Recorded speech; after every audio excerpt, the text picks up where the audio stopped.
এভাবে গাছের গোড়ার পাতাগুলো পরিষ্কার করে দিলে গাছে বেশি করে লঙ্কা আসবে। তাই এভাবে গাছের পাতাগুলো সবসময় কেটে হালকা করে দেওয়াই ভালো। গাছটাতে অনেক ফুল এসছে, যার জন্য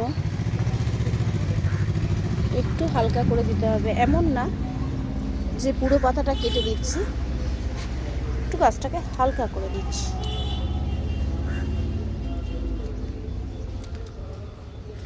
গাছের গোড়াতে সূর্যের আলো যত আসবে, যত হাওয়া বাতাস খেলবে, তত ফলগুলো ঝরবে, ফুলগুলো ঝরবে কম, আর ফুলগুলো থেকে লঙ্কা দাঁড়িয়ে যাবে।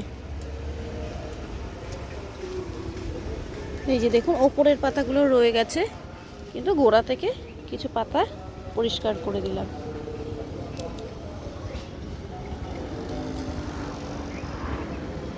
এই যে দেখুন, গোড়াতে আর সূর্যের আলো গোড়াতে আসতে অসুবিধা হচ্ছে না। তো দেখুন।